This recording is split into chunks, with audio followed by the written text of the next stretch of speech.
Hey folks, and welcome back to my channel. This is something a little bit different than what we normally do. Today we're going to check out Lego Super Mario.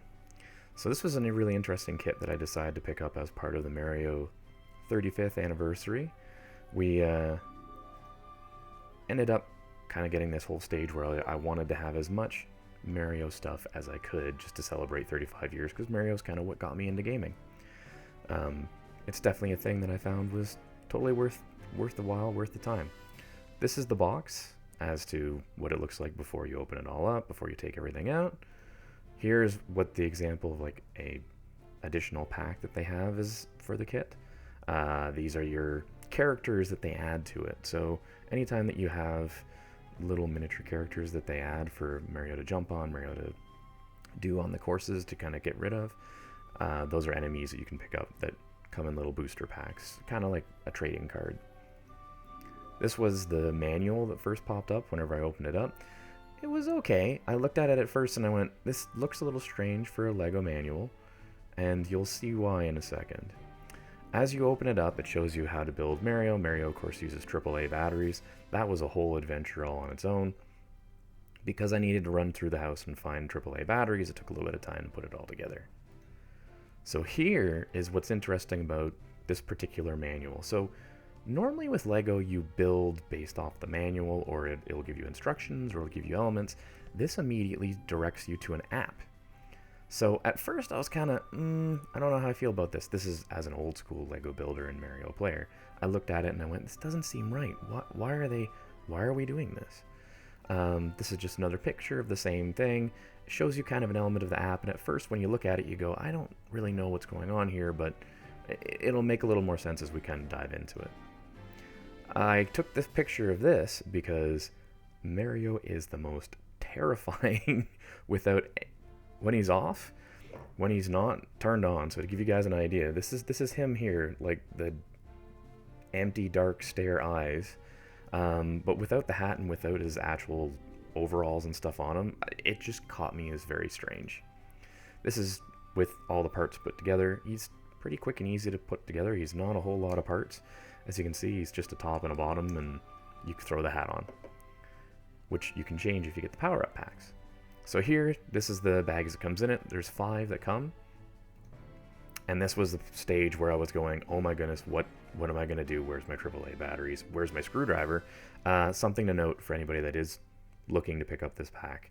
It does say 6+ on the package. I don't think anywhere on the package that I've seen it says that you need to use a very small Phillips screwdriver, which is essentially one of the ones you'd use for your glasses or for small electronics. Something to keep in mind for when you're cracking this all open. Mario looks a lot better whenever he's alive. Whenever you turn him on and you get all the activity, you can hear him there. He's he's much happier with eyeballs. A little hard to see on the cam, but all good. And he talks, which is cool. So downloading the app, at first, once again, I was kind of, I don't know how I feel about this, but the way that it works is that it has daily challenges, it has different gameplay elements. Essentially, if you're familiar with the Mario Maker series, it has a little bit of that kind of element where it's people making their custom maps, their custom courses based off of what they're able to make, and then also it walks you through how to set things up and add things into the app. So this was very strange, very odd thing. I never thought in the many years of playing Mario, playing with Lego, building Lego, collecting and stuff like that, that I would ever see the screen updating Lego Mario. So I thought that was very interesting. But be aware that whenever you do get the app and you do get the course, that you will probably have to update your Mario. The first thing you see whenever you plug in Mario is that it brings up the starter course. It automatically recognizes that if you have the character, you must have the course because they don't come separately. So as a result, you end up with this nice little screen here, which is very cutesy, very Lego slash, I was almost going to say like Pokemon. There's kind of a weird art style to it, but I kind of like it. Like, it's little Mario, but not. It's interesting.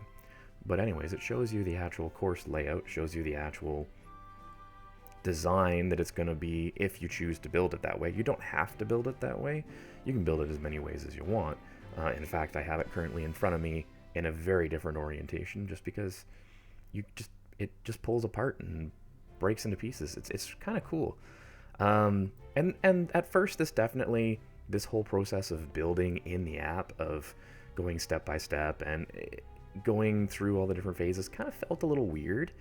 But then I kind of realized that with the 6+ thing, if you were to have kids that were sitting down and they were building this kit, it makes sense that they would want to have the ability to take the time to kind of go step by step. They can turn it around, they can twist it, they can flip it upside down if they need to.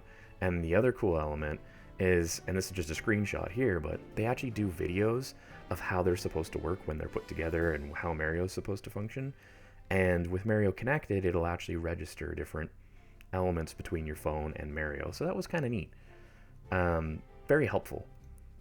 This, of course, just tells you which bag to open for the next section of your building. It really starts you off very simply. Starts off with turn on your Mario, waddle your Mario back and forth, jump your Mario, and then goes into, okay, we're going to build an enemy. Now we're going to build a course element. Now we're going to build the flag. Now we're going to build the start. And it kind of ramps up from there. And then it goes, and now it's your turn to go crazy. So this was the start. This is what it looked like as part of the build instructions. You can see it has a progress bar at the bottom, has all the different sections of the tube itself. And yeah, that's the way that gets put together. This was one of the examples of the expansion characters. So one of the expansion characters I particularly have is a Bullet Bill. So Bullet Bill comes like this, just a small little character, but on top he has this code. And the code on top is what actually registers for the electronic Lego Mario to register the enemy. In the app, as soon as you scan that code, you go in, you select, I've bought this kit. It then says, scan the code with your Mario. We scan the code with the Mario, and then it gives you ideas onto how to build it, how to add it into your courses, which was neat. This was, of course, for Bowser Jr. I've always messed that up. I always want to call him Baby Bowser for some reason. I guess it's just the fact that I grew up in the era of the Koopa Kids. So this always kind of confused me whenever he arrived on the scene. And then here, this was actually building and taking a photo of the first course. So once you put a course together, you can play it. And when you play it, it'll register to the app, if the app's on, from Mario. And you can upload, this is how many coins, this is how many enemies, these are the enemies that are on that course. But also, you take a photo of it to kind of show people, this is what I built. So very, very Mario Maker-esque. Here's just another quick photo of the Mario side of things, but also this is a video of how this kind of runs. So I'll throw this up. We probably won't be able to hear it because I know the audio was a little hit and miss on my phone at the time. But essentially, we see Mario's getting into the start of the course at the front, and I apologize for my very shaky handwork. I am one-handed doing the Mario and one-handed holding a now broken cell phone. We'll get into that later. So here I'm going along the course layout that I've made, jumping from section to section. The cool part with the question block, it gives you the item. You'll see here that I had a little bit of challenges with this. So the way that this is supposed to be designed, and I'll bring this up here on the camera, is that it's just a little flip mechanism that's supposed to flip that castle. I pressed it too tight together, something to be aware of. And whenever I pressed it too tight together, it meant that Bowser Jr. wouldn't flip off of the side of the castle, and as a result I had to remove him manually. Here you have the end of the flag and the actual end of the course. Mario's all happy, he's got coins popping up, and that's just kind of how that all works. It's been really interesting. I didn't expect to run into a Lego kit that was kind of like this system. It's definitely very unique. It's definitely not a bad thing in my opinion, but it is one of those things where if you're not used to it, it can be a little bit strange. So guys, just as a rundown as to how this all works, overall I think it's not too challenging of a build. It's actually kind of fun to mess around with and see what you can create, but it is a little strange the fact that it is app based. So it kind of loses a little bit of the allure. It would have been, in my opinion, and you can still play without the app, but it is one of those things where it is an interesting one. So yeah, let me know in the comments if you guys found this interesting. I'll maybe post some more videos of the actual course, of some of the actual different elements and different sections, and we'll see if we can come up with something kind of crazy. Overall, as I say, as a Mario fan, as a Lego fan, it's such a cool kit. Very difficult to get some of these kits now because a lot of them are out of stock or on back order, you name it.